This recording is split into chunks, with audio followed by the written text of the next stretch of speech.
தாலி கட்டிய மனைவியை ஆபாசமாக வீடியோ எடுப்பது, நண்பர்களின் ஆசைக்கு இணங்க வற்புறுத்துவது, சித்திரவதை செய்வது என இப்படியெல்லாம் கூட ஒரு மனிதன் இருப்பான் என்று ரசிகர்களை கொந்தளிக்க வைத்திருப்பார் நடிகர் பிருத்திவிராஜ். இந்த திரைப்படம் வெளியாகி கிட்டத்தட்ட 1/4 நூற்றாண்டை கடந்துவிட்டது.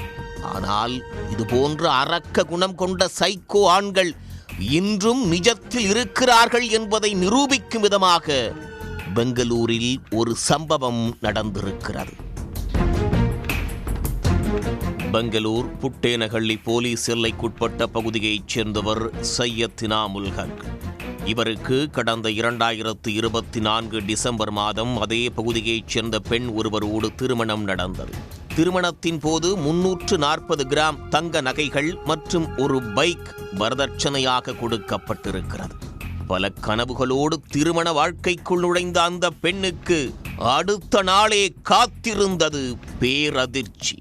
சையத்திற்கு ஏற்கனவே திருமணமாகி இருக்கிறது. அதை மறைத்துதான் அவர் 2வது திருமணம் செய்திருக்கிறார். அதோடு மட்டுமில்லாமல் 19 பெண்களோடு தனக்கு தொடர்பு இருப்பதாக தன்னுடைய மன்மத லீலை கதைகளை மனைவியிடம் சொல்லி பெருமைப்பட்டு கொண்டிருக்கிறார் சையத்.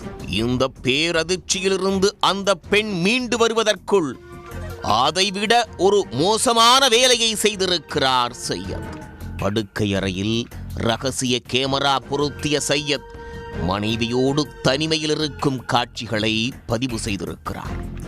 அந்த காட்சிகளை மனைவிக்கு காட்டி தான் சொல்லும்படி கேட்கவில்லை என்றால் அவற்றையெல்லாம் இணையத்தில் வெளியிட்டு விடுவேன் என்று மிரட்டியிருக்கிறார்.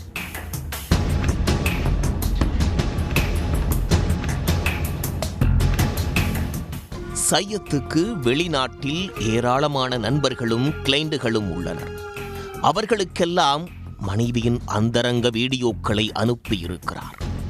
வெளிநாட்டிலிருந்து ஊருக்கு வரும் நண்பர்களோடு மனைவியை நெருக்கமாக தனிமையில் இருக்கும்படி கட்டாயப்படுத்தி இருக்கிறார். அப்படி செய்யவில்லை என்றால் பெட்ரூமில் எடுத்த வீடியோக்களை எல்லாம் சமூக வலைதளத்தில் பகிர்ந்து விடுவதாகவும் மிரட்டல் விடுத்திருக்கிறார் சையத். படுக்கை அறையில் எடுத்த வீடியோக்களை நண்பர்களுக்கு விற்று பணம் சம்பாதித்ததோடு அப்பார்ட்மெண்ட் வாங்குவதற்காக மனைவியின் நகைகளை விற்று பணம் தருமாறு வற்புறுத்தி இருக்கிறார். ஆனால் அதற்கு அந்த பெண் மறுப்பு தெரிவிக்கவே அவரை தாக்கி சித்திரவதை செய்ய தொடங்கியிருக்கிறார். சையத்தின் இந்த அயோக்கியத்தனத்திற்கு அவரது குடும்ப உறுப்பினர்களும் உடந்தையாக இருந்திருக்கிறார்கள். குறிப்பாக ஒரு குடும்ப நிகழ்ச்சியின் போது சையத்தின் சகோதரி அந்த பெண்ணை அவமானப்படுத்தியிருக்கிறார். மைத்துனர் பாலியல் ரீதியாக தவறாக நடந்து கொண்டிருக்கிறார். ஒரு கட்டத்திற்கு மேல் சையத்தின் சைக்கோத்தனத்தை பொறுத்து கொள்ள முடியாத அந்த பெண் காவல் நிலையத்தில் புகார் அளித்திருக்கிறார். புகாரின் பேரில் மாமியார் குடும்பத்தினர் மீது போலீசார் வழக்கு பதிவு செய்திருக்கிறார்கள். இதை அறிந்த சையத் தலைமறைவாகிவிட்டார். அவரை கைது செய்து விசாரித்த பிறகே இந்த சம்பவத்தின் முழு பின்னணியும் தெரிய வரும்.